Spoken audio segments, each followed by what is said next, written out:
ಮಿತ್ರರೇ ನಮಸ್ಕಾರ. ಮಿತ್ರರೇ, ಕಾಂಗ್ರೆಸ್ ಪಕ್ಷದಲ್ಲಿ ಜಿ ಹುಜೂರ್ ಸಂಸ್ಕೃತಿ ಏನು ಹೊಸತಲ್ಲ. ಅಲ್ಲಿ ಯಾರು ಬಕೆಟ್ ಹಿಡಿತಾರೋ ಅವರಿಗೆ ಸ್ಥಾನ ಮಾನ ಎಲ್ಲವೂ ಸಿಗುತ್ತೆ. ನೆಹರು ಗಾಂಧಿ ಕುಟುಂಬದ ವಿರುದ್ಧವಾಗಿ ನೀವು ಇದ್ರೆ ಕಾಂಗ್ರೆಸ್ನಲ್ಲಿ ಒಂದು ಗ್ರಾಮ ಪಂಚಾಯಿತಿಯ ಸದಸ್ಯ ಆಗೋದಕ್ಕೂ ಕೂಡ ಸಾಧ್ಯ ಇಲ್ಲ. ಆ ರೀತಿಯಾದಂತಹ ಪರಿಸ್ಥಿತಿ ಇದೆ. ಆದ್ರೆ ಮಿತ್ರರೇ, ಸಿದ್ದರಾಮಯ್ಯನವರು ಹೇಗೆ, ಅವರ ವ್ಯಕ್ತಿತ್ವ ಸ್ವಲ್ಪ ಡಿಫ್ರೆಂಟ್, ಬೇರೆಯವ್ರ ರೀತಿ ಅಲ್ಲ. ಅವರಷ್ಟೆಲ್ಲ ತಲೆ ಬಗ್ಗಿಸೋದಿಲ್ಲ, ಬಕೆಟ್ ಹಿಡಿಯೋದಿಲ್ಲ. ಈ ರೀತಿಯಾಗಿ ಕರ್ನಾಟಕದ ಜನತೆ ಭಾವಿಸಿದ್ರು.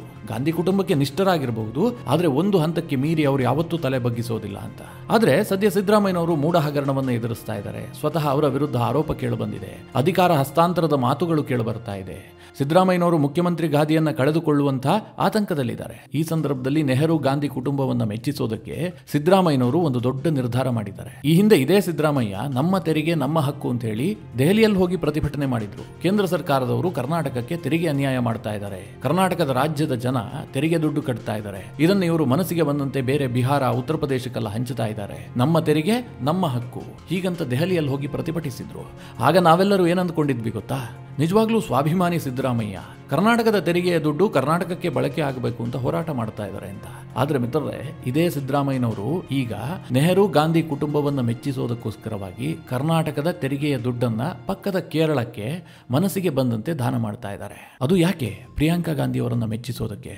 ಇದು ಸದ್ಯ ರಾಜ್ಯದಲ್ಲಿ ಸಂಚಲನ ಸೃಷ್ಟಿ ಮಾಡಿದೆ. ಈ ಹಿಂದೆ ಕರ್ನಾಟಕದ ತೆರಿಗೆದಾರರ ಬಗ್ಗೆ ಅಷ್ಟೆಲ್ಲಾ ವ್ಯಾಮೋಹ, ಪ್ರೀತಿ, ಅಭಿಮಾನ ಇದ್ದಂತಹ ಸಿದ್ದರಾಮಯ್ಯನವರು ಈಗ ಕರ್ನಾಟಕದ ಹಣವನ್ನ ಯಾಕೆ ಕೇರಳಗೆ ದಾನ ಮಾಡೋದಕ್ಕೆ ಹೊರಟಿದ್ದಾರೆ? ಪ್ರಿಯಾಂಕಾ ಗಾಂಧಿಗೆ ಬಕೆಟ್ ಹಿಡಿಯೋದಕ್ಕೆ ಈ ಹಂತಕ್ಕೆ ಇಳಿಬೇಕಿತ್ತ? ಹೀಗೆಲ್ಲ ಒಂದು ಪ್ರಶ್ನೆ ಉದ್ಭವಿಸ್ತಾ ಇದೆ. ಏನಿದು ವಿಚಾರ?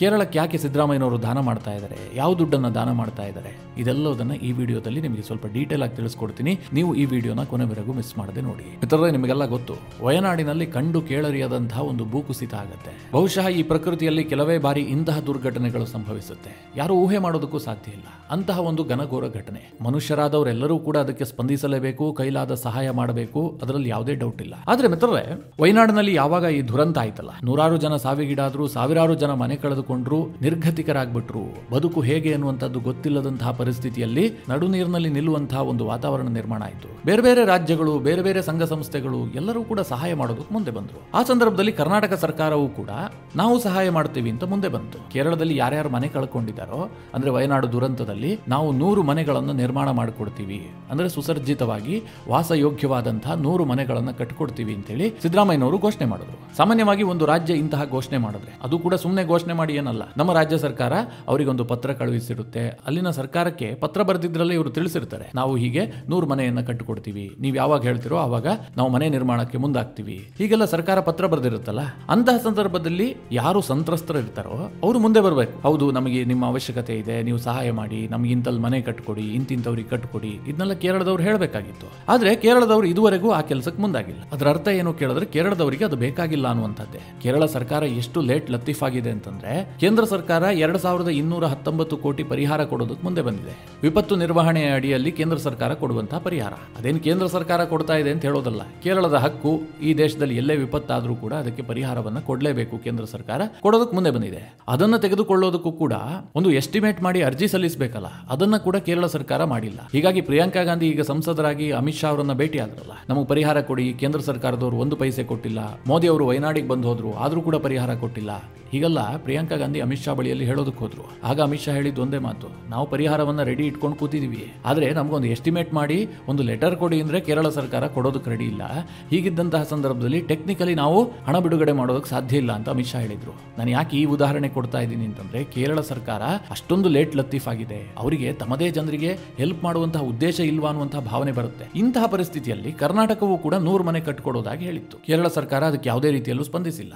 ಈಗ ಸಿದ್ದರಾಮಯ್ಯನವರು ಮತ್ತೊಂದು ಹೆಜ್ಜೆ ಮುಂದಿಟ್ಟಿದ್ದಾರೆ. ಇದು ಈಗ ವಿವಾದಕ್ಕೆ ಕಾರಣ ಆಗಿರೋದು. ಅದೇನು ಕೇಳಿದ್ರೆ, ನಾವು ಮನೆ ಕಟ್ಟಿಕೊಡೋದಕ್ಕೆ ಸಿದ್ಧ ಇದ್ದೀವಿ, ನಿಮಗೇನಾದ್ರೂ ಜಾಗದ ಸಮಸ್ಯೆ ಇದ್ರೆ, ಕೇರಳದಲ್ಲಿ ಎಲ್ಲೂ ಜಾಗ ಇಲ್ಲಪ್ಪ, ಸರ್ಕಾರಿ ಜಾಗ ಇಲ್ಲ, 100 ಮನೆ ಕಟ್ಟಿಕೊಡೋದಕ್ಕೆ ನಿಮ್ಮ ಬಳಿಯಲ್ಲಿ ಎಲ್ಲೂ ಸೈಟ್ ಇಲ್ಲ ಅಂತಂದ್ರೆ, ನಾವೇ ಹಣ ಕೊಟ್ಟು ಸೈಟ್ ಅನ್ನ ಕೂಡ ಖರೀದಿ ಮಾಡ್ತೀವಿ. ಹಾಗೆ ಖರೀದಿ ಮಾಡಿ ನಾವು ನಿಮಗೆ ಮನೆ ಕಟ್ಟಿಕೊಡ್ತೀವಿ, ದಯವಿಟ್ಟು ಅವಕಾಶ ಕೊಡಿ ಅಂತೇಳಿ ಅಂಗಲಾಚಿ ಒಂದು ಪತ್ರ ಬರೆದಿದ್ದಾರೆ. ಮಿತ್ರರೇ, ಅಂತಹ ಜರೂರತ್ತು ಕರ್ನಾಟಕಕ್ಕೆ ಏನಿದೆ? ಏನ್ ಸಿದ್ದರಾಮಯ್ಯನವರು ಅವರ ಬೊಕ್ಕಸದಿಂದ ಹಣ ಕೊಡ್ತಾ ಇದ್ದಾರಾ? ಇಷ್ಟೆಲ್ಲ ಬೇಡ್ಕೊಂಡು ನಾವೇ ದಾನ ಮಾಡ್ತೀವಿ ಅಂತ ಹೋಗೋದಕ್ಕೆ ಸಿದ್ದರಾಮಯ್ಯನವರು ಕೈಯಿಂದ ಕೊಡ್ತಿಲ್ಲ ತಾನೆ? ಅಥವಾ ಕಾಂಗ್ರೆಸ್ ಪಕ್ಷ ಏನಾದರೂ ದುಡ್ಡು ಕೊಡ್ತಾ ಇದೆಯಾ? ಇಲ್ಲ ತಾನೆ. ಕರ್ನಾಟಕ ರಾಜ್ಯದ ಜನರ ದುಡ್ಡು, ತೆರಿಗೆಯ ದುಡ್ಡು, ಒಂದು ಒಳ್ಳೆ ಉದ್ದೇಶ ಇಟ್ಕೊಂಡು ಇವರು ಪಕ್ಕದ ರಾಜ್ಯಕ್ಕೆ ಸಹಾಯ ಮಾಡ್ತಾ ಇದ್ದಾರೆ. ಅದರ ಬಗ್ಗೆ ಪ್ರಶ್ನೆ ಮಾಡುವ ಹಾಗಿಲ್ಲ. ಕೇರಳ ಸರ್ಕಾರ ಇಷ್ಟೊಂದು ನಿರಾಸಕ್ತಿ ತೋರಿಸಿದ್ರೂ ಕೂಡ ಈಗ ರಾಜ್ಯ ಸರ್ಕಾರ ಮತ್ತೊಂದು ಹೆಜ್ಜೆ ಮುಂದೆ ಹೋಗಿ ನಾವೇ ಸೈಟ್ ಖರೀದಿ ಮಾಡ್ತೀವಿ, ಅದಕ್ಕೆ ಎಷ್ಟು ಖರ್ಚಾದರೂ ಪರವಾಗಿಲ್ಲ, ನಾವೇ 100 ಮನೆಯನ್ನು ಕಟ್ಟಿಕೊಡ್ತೀವಿ ಅಂತೇಳಿ ಮತ್ತೊಂದು ಲೆಟರ್ ಬರೆದಿದ್ದಾರೆ. ಇದು ಈಗ ವಿವಾದದ ಕೇಂದ್ರ ಬಿಂದುವಾಗಿದೆ. ಮಿತ್ರರೇ, ನಿಮ್ಗೆ ಅನಿಸಬಹುದು ವಿವಾದ ಯಾಕೆ, ರಾಜ್ಯ ಸರ್ಕಾರ ಯಾಕಿಷ್ಟು ಉತ್ಸಾಹವನ್ನು ತೋರಿಸ್ತಾ ಇದೆ ಅಂತ. ಮೊದಲನೇದಾಗಿ ರಾಜ್ಯ ಸರ್ಕಾರ ಈ ಹಿಂದೆ 100 ಮನೆಯನ್ನ ಘೋಷಣೆ ಮಾಡಿದ್ಯಾಕೆ? ಈ ದುರಂತ ಆಗಿದ್ದೆಲ್ಲಿ ಹೇಳಿ? ವಯನಾಡಿನ ಸಂಸದರು ಯಾರಾಗಿದ್ರು? ರಾಹುಲ್ ಗಾಂಧಿ. ನಿಮಗೆ ಗೊತ್ತಿರಲಿ, ರಾಹುಲ್ ಗಾಂಧಿ ಆ ಟೈಮ್ನಲ್ಲಿ ರಾಜೀನಾಮೆ ಕೊಟ್ಟಿದ್ರು. ಯಾಕೆಂದ್ರೆ ಅವರು 2 ಕಡೆ ಗೆದ್ದಿದ್ರು. ರಾಯಬರೇಲಿಯನ್ನು ಉಳಿಸಿಕೊಂಡು ವಯನಾಡಿಗೆ ರಾಜೀನಾಮೆ ಕೊಟ್ಟಿದ್ರು. ವಯನಾಡಿನಲ್ಲಿ ತನ್ನ ತಂಗಿಯನ್ನು ನಿಲ್ಲಿಸಬೇಕು ಅಂತ ಅವರು ನಿರ್ಧಾರ ಮಾಡಾಗಿತ್ತು. ಹೀಗಾಗಿ ಕ್ಷೇತ್ರದಲ್ಲಿ ಒಂದು ಅಲೆ ಸೃಷ್ಟಿಯಾಗಬೇಕಲ್ವಾ? ನೆಹರು ಗಾಂಧಿ ಕುಟುಂಬದವರು ಬಂದಿದ್ದಾರೆ, ಇವರು ಕ್ಷೇತ್ರಕ್ಕೆ ಎಷ್ಟು ಸಹಾಯ ಮಾಡ್ತಾರೆ. ರಾಜ್ಯದಲ್ಲೇನೋ ತಮ್ಮ ಸರ್ಕಾರ ಇಲ್ಲಪ್ಪ, ಕೇರಳದಲ್ಲಿರುವಂತಹದ್ದು ಲೆಫ್ಟ್ ಪಾರ್ಟಿಗಳ ಸರ್ಕಾರ. ಹೀಗಾಗಿ ಕಾಂಗ್ರೆಸ್ನವರಿಗೆ ಹೆಚ್ಚು ಸಹಾಯ ಮಾಡೋದಕ್ಕೆ ಸಾಧ್ಯ ಇಲ್ಲ. ಪಕ್ಕದ ರಾಜ್ಯದಲ್ಲಿ ಕಾಂಗ್ರೆಸ್ ಸರ್ಕಾರ ಇದೆ. ಹೀಗಾಗಿ ರಾಹುಲ್ ಗಾಂಧಿ ಅಲ್ಲಿಂದ ಹಣ ತಂದು ಇಲ್ಲಿ ಸಹಾಯ ಮಾಡ್ತಾ ಇದ್ದಾರೆ ಅಂತ ತೋರಿಸ್ಕೊಳ್ಬೇಕಾಗಿತ್ತಲ್ಲ. ಇದಕ್ಕೋಸ್ಕರವಾಗಿ ಕರ್ನಾಟಕ ರಾಜ್ಯ ಸರ್ಕಾರ 100 ಮನೆ ಕಟ್ಟಿಕೊಡುವಂತಹ ಭರವಸೆ ಕೊಟ್ಟಿತ್ತು. ಈಗ ಮಿತ್ರರೇ, ಕೇರಳ ಸರ್ಕಾರ ಅದಕ್ಕೆ ಉತ್ಸಾಹ ತೋರಿಸ್ತಾ ಇಲ್ಲ, ಜಾಗ ಕೊಡ್ತಾ ಇಲ್ಲ. ಈಗ ಅಲ್ಲಿ ಪ್ರಿಯಾಂಕಾ ಗಾಂಧಿ ಮತ್ತೆ ಸಂಸದರಾಗಿದ್ದಾರೆ. ಪ್ರಿಯಾಂಕಾ ಗಾಂಧಿ ತುಂಬಾ ಓಡಾಡ್ತಾ ಇದ್ದಾರೆ.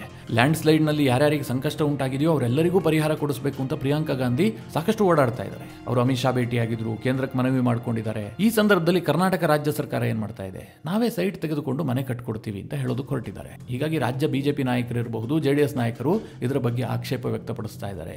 ರಾಜ್ಯದ ತೆರಿಗೆ ದುಡ್ಡನ್ನು ನೀವು ದಾನ ಮಾಡೋದಕ್ಕೆ ಇಷ್ಟೊಂದು ಉತ್ಸಾಹ ಯಾಕೆ? ದಾನ ಪಡೆಯೋರಿಗೆ ಅಷ್ಟು ಉತ್ಸಾಹ ಇಲ್ಲ, ನಿಮಗೆ ಯಾಕೆ ಇಷ್ಟು ಉತ್ಸಾಹ? ನೀವು ಗಾಂಧಿ ಕುಟುಂಬಕ್ಕೆ ಬಕೆಟ್ ಹಿಡಿಯೋದಕ್ಕೋಸ್ಕರವಾಗಿ ಈ ರೀತಿಯಾಗಿ ಮಾಡ್ತಾ ಇದ್ದೀರಿ ಹೀಗಂತ ಬಿಜೆಪಿ ಅವರು ಆರೋಪ ಮಾಡ್ತಾ ಇದ್ದಾರೆ. JDS ಅವರು ಕೂಡ ಇದೇ ಆರೋಪವನ್ನು ಮಾಡಿದ್ದಾರೆ. ಮಿತ್ರರೇ, ಇದೇ ಮೊದಲೇನಲ್ಲ. ಕರ್ನಾಟಕ ರಾಜ್ಯ ಯಾವ ರೀತಿಯಾಗಿ ಕೇರಳಕ್ಕೆ ಸ್ಪಂದಿಸುತ್ತೆ ಅನ್ನೋದಕ್ಕೆ ಈ ಹಿಂದಿನ ಒಂದು ಘಟನೆಯೂ ಕೂಡ ಇದೆ. ನಿಮಗೆಲ್ಲ ನೆನಪಿದೆ ಅಂತ ಭಾವಿಸಿದ್ದೀನಿ. ಕೇರಳದ ವಯನಾಡಿನಲ್ಲಿ, ಅಂದ್ರೆ ರಾಹುಲ್ ಗಾಂಧಿ ಈ ಹಿಂದೆ ಪ್ರತಿನಿಧಿಸ್ತಾ ಇದ್ದಂತಹ ಕ್ಷೇತ್ರದಲ್ಲಿ ಒಂದು ಆನೆ ತುಳಿತದ ಪ್ರಕರಣ ಆಗುತ್ತೆ. ಒಬ್ಬ ವ್ಯಕ್ತಿ ಸಾವಿಗೀಡಾಗ್ತಾರೆ. ಆ ಸಂದರ್ಭದಲ್ಲಿ ರಾಹುಲ್ ಗಾಂಧಿ ಆ ಮನೆಗೆ ಭೇಟಿ ಕೊಡ್ತಾರೆ. ಸಂತ್ರಸ್ತರನ್ನ ಸಂತೈಸುವಂತಹ ಕೆಲಸವನ್ನ ಮಾಡ್ತಾರೆ. ಆಗ ಅಲ್ಲಿದ್ದಂತ ಕೆಲವರು ಹೇಳ್ತಾರೆ, ಸರ್, ಆನೆ ಪದೇ ಪದೇ ಕರ್ನಾಟಕದಿಂದ ಬರುತ್ತೆ, ಕರ್ನಾಟಕದವರೆಲ್ಲ ಆನೆಗಳನ್ನ ಹಿಡ್ಕೊಂಡು ಬಂದು ಗಡಿಯಲ್ಲಿ ಬಿಡ್ತಾರೆ, ಆ ಆನೆಗಳು ದಿಕ್ಕು ತಪ್ಪಿ ಇಲ್ಲಿಗೆ ಬಂದು ಈ ರೀತಿಯಾದಂತಹ ಘಟನೆಗಳಿಗೆ ಕಾರಣ ಆಗುತ್ತೆ ಅಂತ ಅಳಲು ತೋಡ್ಕೊಂಡ್ರು. ಆಗ ತಕ್ಷಣ ರಾಹುಲ್ ಗಾಂಧಿ ಏನ್ ಮಾಡ್ತಾರೆ? ಕರ್ನಾಟಕದ ಮುಖ್ಯಮಂತ್ರಿಗೆ ಕಾಲ್ ಮಾಡ್ತಾರೆ. ಸಿದ್ದರಾಮಯ್ಯನವರೇ, ನೋಡಿ, ನಿಮ್ಮ ಆನೆ ಬಂದು ನಮ್ಮ ವ್ಯಕ್ತಿಯನ್ನು ತುಳಿದು ಹಾಕ್ಬಿಟ್ಟಿದೆ. ಸಿದ್ದರಾಮಯ್ಯನವರು ಏನ್ ಮಾಡಬೇಕು? ತಕ್ಷಣ 15 ಲಕ್ಷ ಪರಿಹಾರವನ್ನು ಘೋಷಣೆ ಮಾಡ್ತಾರೆ. ಮಿತ್ರರೇ, ತಪ್ಪಲ್ಲ, ಕೊಡ್ಲಿ. ಆದ್ರೆ ಕರ್ನಾಟಕದಲ್ಲಿ ಆನೆ ತುಳಿತಕ್ಕೊಳಗಾದಂತವರಿಗೆ ಎಷ್ಟು ಪರಿಹಾರ ಕೊಡುತ್ತೆ ರಾಜ್ಯ ಸರ್ಕಾರ? 1 ಲಕ್ಷ, ತಪ್ಪಿದ್ರೆ 2 ಲಕ್ಷ, ಚೂಂತಂದ್ರೆ 5 ಲಕ್ಷ. ಅದಕ್ಕಿಂತ ಹೆಚ್ಚು ಪರಿಹಾರ ಕೊಟ್ಟಂತಹ ಉದಾಹರಣೆಯೇ ಇಲ್ಲ. ಅದಕ್ಕೂ ಮಿಗರದು ಹೇಳಬೇಕು ಅಂತಂದ್ರೆ, ಆನೆ ತುಳಿತಕ್ಕೊಳಗಾದವರನ್ನ ಮುಟ್ಟಿ ಮೂಸೋದಕ್ಕೂ ಹೋಗೋದಿಲ್ಲ. ಏನೋ ಅವ್ರು ಬಡದಾಡಬೇಕು, ಆ ಕುಟುಂಬದವರು, ನಮ್ಮನೆಯವ್ರನ್ನ ಆನೆ ತುಳಿದು ಹಾಕ್ಬಿಟ್ಟಿದೆ, ಅವ್ರು ಸತ್ತೋಗಿದ್ದಾರೆ, ನಮ್ಮ ಕುಟುಂಬ ಬೀದಿಗೆ ಬಿದ್ದಿದೆ, ಹೀಗೆ ರಾಜ್ಯ ಸರ್ಕಾರದ ಬಾಗಿಲನ್ನು ಅಲಿಬೇಕು. ಆನಂತರ ಎಲ್ಲಾದ್ರೂ ಬಂದ್ರೆ 1-2 ಲಕ್ಷ ಪರಿಹಾರ ಬರಬಹುದು. ಆದ್ರೆ ಕೇರಳದಲ್ಲಿ ಒಂದು ದುರಂತ ಆಗತ್ತೆ. ಕರ್ನಾಟಕದ ಆನೆ ಬಂದಿದೆ ಅನ್ನುವಂತಹ ಗುಮಾನಿ ಅಷ್ಟೇ. ಅದೇನು ಕರ್ನಾಟಕದ ಆನೆ ಅಂತ ಹೇಳಿ ಹಣೆಗೆ ಪಟ್ಟಿ ಕಟ್ಕೊಂಡು ಬಂದು ತುಳಿದು ಹಾಕಿತ್ತಾ?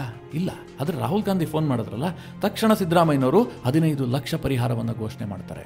ಯಾಕೆ ಹೀಗೆ ಕೇಳಿದ್ರೆ, ಬಕೆಟ್ ಹಿಡಿಯುವಂತಹದ್ದು, ರಾಹುಲ್ ಗಾಂಧಿಯನ್ನ ಮೆಚ್ಚಿಸುವಂತಹದ್ದು, ಅವರ ಕ್ಷೇತ್ರವನ್ನು ಚೆನ್ನಾಗಿ ಮಾಡೋದಕ್ಕೋಸ್ಕರವಾಗಿ ಕರ್ನಾಟಕ ರಾಜ್ಯ ಸರ್ಕಾರದ ನಿರಂತರ ಪ್ರಯತ್ನ. ಮಿತ್ರರೇ, ಇದರಲ್ಲಿ ಎಲ್ಲವೂ ತಪ್ಪು ಅಂತ ಹೇಳೋದಕ್ಕೆ ಸಾಧ್ಯ ಇಲ್ಲ. ಆದ್ರೆ ಇವರು ಈ ಹಿಂದೆ ಮಾಡಿದ್ದೇನು? ಕೇಂದ್ರ ಸರ್ಕಾರ ಕರ್ನಾಟಕದಿಂದ ತೆರಿಗೆಯನ್ನು ಪಡೆದುಕೊಳ್ಳುತ್ತೆ, ಅದನ್ನ ಕರ್ನಾಟಕದವರಿಗೆ ಕೊಡೋದಿಲ್ಲ. ನಮಗೆ ತೆರಿಗೆಯಲ್ಲಿ ಅನ್ಯಾಯ ಆಗ್ತಾ ಇದೆ, ನಾವು 100 ರೂಪಾಯಿ ತೆರಿಗೆಯನ್ನು ಕಟ್ಟಿದ್ರೆ ನಮಗೆ ಕೇವಲ 15 ರೂಪಾಯಿ ಬರುತ್ತೆ, 20 ರೂಪಾಯಿ ಬರುತ್ತೆ. ಹೀಗೆ ನಾನಾ ರೀತಿಯಲ್ಲಿ ಇವರು ರಾಜ್ಯದ ಜನರ ದಿಕ್ಕು ತಪ್ಪಿಸುವಂತಹ ಪ್ರಯತ್ನ ಮಾಡಿದ್ರು. ನಮ್ಮ ತೆರಿಗೆ ನಮ್ಮ ಹಕ್ಕು ಅಂತ ಹೇಳಿ ದೆಹಲಿಯಲ್ಲೆಲ್ಲ ಹೋರಾಟ ಮಾಡಿದ್ರು. ಲೋಕಸಭಾ ಚುನಾವಣೆ ಸಂದರ್ಭದಲ್ಲಿ DK ಸುರೇಶ್ ಒಂದು ಮಾತು ಹೇಳ್ತಾರೆ, ಇದೇ ರೀತಿಯಾಗಿ ತೆರಿಗೆ ಅನ್ಯಾಯ ಆದ್ರೆ ನಾವು ದಕ್ಷಿಣ ಭಾರತವನ್ನು ಸ್ವತಂತ್ರ ದೇಶ ಮಾಡೋದಕ್ಕೂ ಕೂಡ ಹಿಂಜರಿಯೋದಿಲ್ಲ, ಆ ರೀತಿಯಾಗಿ ಹೋರಾಟ ಮಾಡ್ತೀವಿ ಅಂತೆಲ್ಲ ಪುಂಖಾನುಪುಂಖವಾಗಿ ಸ್ಟೇಟ್ಮೆಂಟ್ ಕೊಡ್ತಾರೆ. ಇದೇ ಕಾಂಗ್ರೆಸ್ ಸರ್ಕಾರ, ಅದೇ ಸಿದ್ದರಾಮಯ್ಯನವರು ರಾಜ್ಯದ ಜನರ ತೆರಿಗೆಯ ದುಡ್ಡಿನ ಬಗ್ಗೆ ಅಪಾರ ಪ್ರೀತಿ ಭಕ್ತಿ ಭಾವ ಉಳ್ಳಂತವರು ಈಗ ಕೇರಳಕ್ಕೆ ಮನಸೋ ಇಚ್ಛೆ ದಾನ ಮಾಡೋದಕ್ಕೆ ಮುಂದಾಗಿದ್ದಾರೆ. ಮನೆ ಕಟ್ಕೊಡೋದು ಒಂದು ಹಂತ, ಅವ್ರಿಗೆ ಜಾಗ ಇಲ್ಲ ಅಂತಂದ್ರೆ ಇವರೇ ಸೈಟ್ ಖರೀದಿ ಮಾಡಿ ಮನೆ ಕಟ್ಟಿ ದಾನ ಮಾಡೋದಕ್ಕೆ ಹೊರಟಿದ್ದಾರೆ. ಇದಿಷ್ಟೇ ಅಲ್ಲ, ಇನ್ನೂ ಒಂದು ಉದಾಹರಣೆ ಕೊಡಬಹುದು. ಈ ಪ್ರಿಯಾಂಕಾ ಗಾಂಧಿ ವಯನಾಡಿನಲ್ಲಿ ಸ್ಪರ್ಧೆ ಮಾಡಿದ್ರಲ್ಲ, ಆ ಸಂದರ್ಭದಲ್ಲಿ ಕರ್ನಾಟಕ ರಾಜ್ಯದ ಅನೇಕ ಮಂತ್ರಿ ಮಹೋದಯರು ಅಲ್ಲಿ ಹೋಗಿ ಪ್ರಚಾರ ಮಾಡಿದ್ರು. ಆ ಸಂದರ್ಭದಲ್ಲಿ ನಮ್ಮ ಮಾನ್ಯ ಉಪಮುಖ್ಯಮಂತ್ರಿ DK ಶಿವಕುಮಾರ್ ಅವರು ಕೂಡ ಅಲ್ಲಿ ಹೋಗಿದ್ರು. DK ಶಿವಕುಮಾರ್ ಅಲ್ಲಿ ಮಾತನಾಡ್ತಾ ಏನ್ ಹೇಳಿದ್ರು ಗೊತ್ತಾ? ಮುಂದೆ ಪ್ರಿಯಾಂಕಾ ಗಾಂಧಿ ಗೆದ್ದು ಬರಲಿ, ಆನಂತರ ಈ ಬಂಡೀಪುರ ನ್ಯಾಷನಲ್ ಹೈವೇದಲ್ಲಿ ರಾತ್ರಿ ಸಂಚಾರವನ್ನ ಬ್ಯಾನ್ ಮಾಡಿದೀವಲ್ಲ, ನೋಡ್ತೀವಲ್ಲ, ನಾವು ಅದನ್ನು ಓಪನ್ ಮಾಡಿಬಿಡ್ತೀವಿ, ಆ ರೀತಿಯಾಗಿ ಕ್ರಮ ಕೈಗೊಳ್ತೀವಿ ಅಂತ ಡಿ ಕೆ ಶಿವಕುಮಾರ್ ಘೋಷಣೆ ಮಾಡಿದ್ರು. ಮಿತ್ರರೇ, ಇದು ಎಂತಹ ಬಾಲಿಶತನದ ಹೇಳಿಕೆ ಗೊತ್ತಾ? ಏನಾದರೂ ಆಗಲಿ, ಈ ನೆಹರು ಗಾಂಧಿ ಪರಿವಾರ ಎಲ್ಲಿ ಸ್ಪರ್ಧೆ ಮಾಡುತ್ತೋ ಅವರ ಕ್ಷೇತ್ರ ಯಾವುದೋ ಅದನ್ನು ಉದ್ಧಾರ ಮಾಡಬೇಕು, ಅಲ್ಲಿನ ಜನರನ್ನ ಖುಷಿಯಾಗಿಡಬೇಕು, ಇದಿಷ್ಟೇ ಉದ್ದೇಶ. ಈ ಬಂಡೀಪುರ ವ್ಯಾಪ್ತಿಯಲ್ಲಿ ನ್ಯಾಷನಲ್ ಹೈವೇಗಳು ಏನ್ ಬರ್ತವೆ, ಅದು NH 766 ಇರಬಹುದು ಅಥವಾ NH 67 ಇರಬಹುದು. ಈ ಎರಡೂ ರಾಷ್ಟ್ರೀಯ ಹೆದ್ದಾರಿಗಳಲ್ಲೂ ಕೂಡ ರಾತ್ರಿ ಸಂಚಾರ ಮಾಡೋದ್ರಿಂದ ಅಲ್ಲಿನ ಪ್ರಾಣಿಗಳಿಗೆ ತೊಂದರೆ ಆಗ್ತಾ ಇತ್ತು. 2004ರಿಂದ 2009ರವರೆಗೆ ಒಟ್ಟು 86 ಪ್ರಾಣಿಗಳು ಅಪಘಾತದಲ್ಲಿ ಮೃತಪಟ್ಟಿದ್ವು. ಹೀಗಾಗಿ ಪ್ರಾಣಿ ಪ್ರಿಯರು ದೊಡ್ಡ ಮಟ್ಟದಲ್ಲಿ ಹೋರಾಟ ಮಾಡಿ ಅಂತಿಮವಾಗಿ 2009ರಲ್ಲಿ ರಾತ್ರಿ ಸಂಚಾರವನ್ನು ಬ್ಯಾನ್ ಮಾಡಲಾಗಿತ್ತು. ಜೊತೆಗೆ ಕೇರಳದಿಂದ ಸ್ಮಗ್ಲಿಂಗ್ ಕೂಡ ಸಿಕ್ಕಾಪಟ್ಟೆ ನಡೀತಾ ಇತ್ತು. ಮರ ಕಳ್ಳ ಸಾಗಾಣಿಕೆ ಇರಬಹುದು, ಹಸುಗಳ ಕಳ್ಳ ಸಾಗಾಣಿಕೆ ಇರಬಹುದು, ಇದೆಲ್ಲ ನಿರಂತರವಾಗಿ ನಡೀತಾ ಇತ್ತು. ಹೀಗಾಗಿ ರಾತ್ರಿ ಸಂಚಾರ ಬೇಡ ಅಂತ ಹೇಳಿ ಅದನ್ನ ಕಂಪ್ಲೀಟ್ ಬ್ಯಾನ್ ಮಾಡಲಾಗಿತ್ತು. ಆದ್ರೆ ಡಿ ಕೆ ಶಿವಕುಮಾರ್ ಪ್ರಿಯಾಂಕಾ ಗಾಂಧಿ ಪರವಾಗಿ ಪ್ರಚಾರ ಮಾಡುವಂತ ಸಂದರ್ಭದಲ್ಲಿ ಹೇಳ್ತಾರೆ, ಪ್ರಿಯಾಂಕಾ ಗಾಂಧಿ ಗೆದ್ದು ಬರಲಿ, ಅದಾದ ಬಳಿಕ ನಾವು ನಿರ್ಧಾರ ಕೈಗೊಳ್ತೀವಿ, ರಾತ್ರಿ ಸಂಚಾರಕ್ಕೂ ಕೂಡ ಅವಕಾಶ ಕೊಡ್ತೀವಿ ಅಂತ. ಅಂದ್ರೆ ನೆಹರು ಗಾಂಧಿ ಕುಟುಂಬದ ಓಲೈಕೆಗೋಸ್ಕರವಾಗಿ ರಾಜ್ಯದಲ್ಲಿರುವಂತಹ ಕಾಂಗ್ರೆಸ್ ಸರ್ಕಾರ ಯಾವ ಹಂತಕ್ಕೆ ಬೇಕಾದ್ರೂ ಹೋಗುತ್ತೆ. ರಾಜ್ಯದ ತೆರಿಗೆದಾರರ ದುಡ್ಡನ್ನ ಅಲ್ಲಿ ದಾನ ಮಾಡೋದಕ್ಕೆ ಇವರಿಗೆ ಯಾವುದೇ ಅಳಕಿಲ್ಲ, ಆಗ ಇವರಿಗೆ ಅಂಜಿಕೆಯೂ ಕೂಡ ಇಲ್ಲ. ಮಿತ್ರರೇ, ರಾಜ್ಯ ಸರ್ಕಾರ ಕೈಗೊಂಡಿರುವಂತಹ ಈ ನಿರ್ಧಾರದ ಬಗ್ಗೆ ನೀವೇನು ಹೇಳ್ತೀರಿ? ನಿಮ್ಮ ಅನಿಸಿಕೆ ಅಭಿಪ್ರಾಯವನ್ನು ಕಮೆಂಟ್ ಮಾಡುವ ಮೂಲಕ ನಮಗೆ ತಿಳಿಸಿ. ಹಾಗೆ ನಿಮಗೆ ಈ ವಿಡಿಯೋ ಇಷ್ಟವಾದರೆ ಲೈಕ್ ಮಾಡಿ. ಜೊತೆಗೆ ನೀವಿನ್ನೂ ನಿಮ್ಮ ನೆಚ್ಚಿನ ಸಂಸ್ಕಾರ ಸೌರಭ ಯೂಟ್ಯೂಬ್ ಚಾನಲ್ನ ಸಬ್ಸ್ಕ್ರೈಬ್ ಮಾಡಿಲ್ಲ ಅಂತಾದರೆ ಈ ಕೂಡಲೇ ಸಬ್ಸ್ಕ್ರೈಬ್ ಮಾಡಿ. ಮುಂದಿನ ಎಲ್ಲ ಅಪ್ಡೇಟ್ಗಳ ನೋಟಿಫಿಕೇಷನ್ಗಾಗಿ ಬೆಲ್ ಐಕಾನ್ ಒತ್ತಿ.